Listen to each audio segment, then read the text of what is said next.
mainstream journalists, and I am talking primarily about mainstream journalists, and I would include in that sort of the larger LGBT outlets like The Advocate and Out, and they're my clients actually, so I'm allowed to say these things. You know, they basically, whatever you can do to make their jobs easier is going to, you know, squeaky wheel gets the grease, is going to give you access and opportunity to get your voice out there, and therefore let people know who you are, and therefore drive them to your site to continue to follow, you know, your blog and your thoughts, and you know, your thoughts on all the issues that are happening. So I just want to talk a little bit about this concept of kind of making yourself the product, making yourself the brand. And I don't usually use words apocalyptic for those of you that know me, because as I'm often kind of saying, I'm not selling toothpaste. You know, we're working on issues, we're talking about real people, we're talking about real rights and protections for folks. But to think of yourself and how you see yourself and how you would describe yourself in 2 sentences, like, you have to start thinking about yourself in that way. Because that's the way the media, that's the language that the media uses to understand who you are and then what purpose you may serve. So that when something's happening that you could be a resource or a source on, they will pick up the phone and call you. Or, on the other side of the coin, you are thinking about things as things are happening in the world, and you are proactively reaching out to the media when something happens. Because I think we all, I mean, this room better than any other room, understands how fast information flies around and how quickly, you know, in a 24-hour news cycle, the media need to do things. And even in these 20-minute private interactions with folks, the same themes kept coming up, you know, over and over and over. It was really about, you know, how do I access these folks? You know, how do I figure out a way to talk to them so that I become the source? So that at the end of that, you know, interview, underneath my name is my website, so that the local paper calls me or I call them and I'm able to say, you know, Prop 8 just passed in California. I'd like to write an op-ed about that, and at the end of the bottom of that op-ed it says, you know, Jane Doe, who writes at janedoe.com. So it's about learning how to do some creative PR for yourself. So I want to just offer a few tips, and I'd love to have folks bring up examples of instances where they've been successful and able to do that, because even in the couple of 20-minute sessions I did, some people already had good relationships with the media. You know, some people had already done maybe a local print thing, maybe a local radio show. But how do you then take that and leverage it so that you do more? Because the more of that you can do, the larger your influence grows.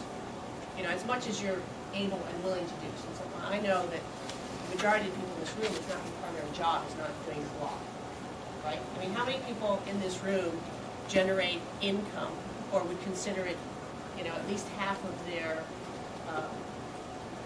work time is doing their blog?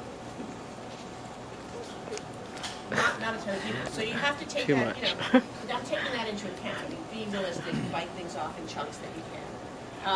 But just a few tips for ways to sort of become what we like to call a thought leader, because that's essentially what you're doing. You're not necessarily representing an organization.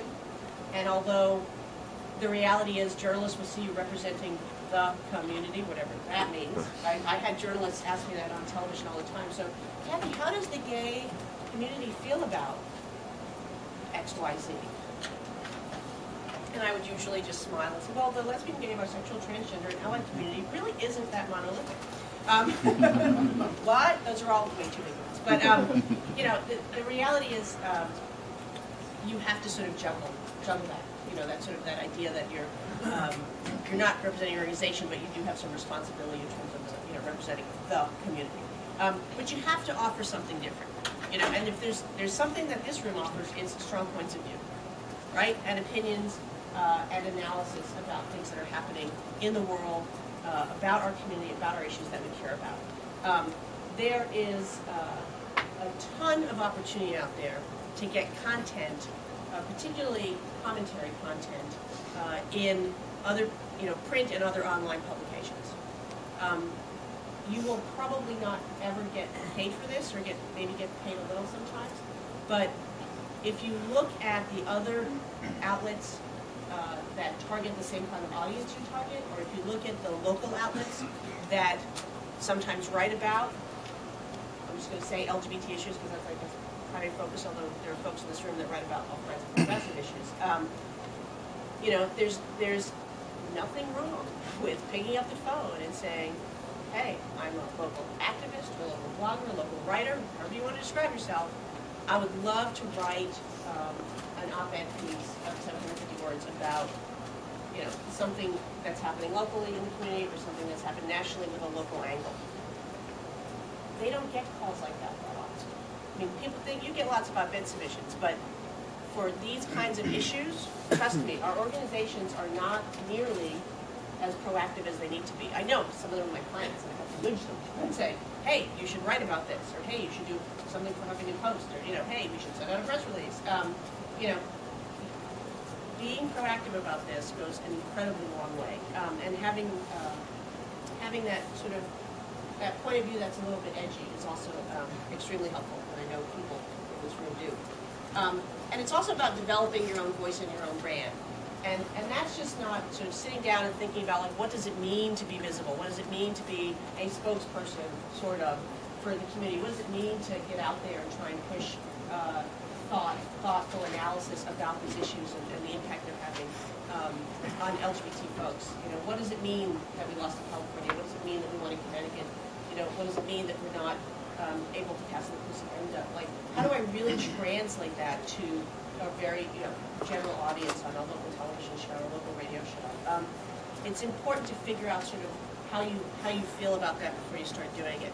I've been doing media training for 20 years, like kind of like the one that Joel did before. And I'm sure I can imagine that a lot of the content, but one of the things that media trainers don't talk about a lot is sort of the emotional part of it and dealing with the responsibility of it, and the fact that if you actually really care about the issues, as I know everyone in this room does, you will get nervous. You will worry about everything you say. You will, hopefully, prepare. I hope you used that word a lot last hour. To really think about what it means to position yourself as a thought leader and public figure for the community, and find a way to make it fit for you. Find a comfortable way to describe yourself. Find sort of boundaries for the issues that you'll talk about. You certainly know enough people who go on TV and talk about anything. And, you know, that's not always the best thing. Choosing the opportunities that are good for you, where you feel like you can make a difference. And again, like I said, being proactive and finding the spaces and the places where, you know, that local radio show talks about gay issues all the time, and they never have openly gay guests. Well, I'm going to call up that producer and say, we're going to talk about our community. How'd you like to have somebody from the community on? And they'll probably say, sure, if you're willing to do it. You know, and if you go through the work you need to do and you do some training, which I highly recommend, kind of like what you just did, or coaching, that's a really, really, it's a really huge thing that can have an incredible impact on the broader community. I spent a ton of time at GLAAD as a spokesperson, and it was one of the most challenging things I did, but it was also probably one of the most gratifying. Because even if I had to sit next to Bill O'Reilly for 15 minutes, which I did a lot, and I still do, after those appearances, getting, even if it was, you know, half a dozen emails from people saying, you know, I never thought about it that way. And some of them often started out with, I thought you were just going to be an angry lesbian, but, you know, but that's fine, you know, because you need to be yourself when you do this stuff, but you also can be approachable and accessible and help people understand things in a way that they may not have before.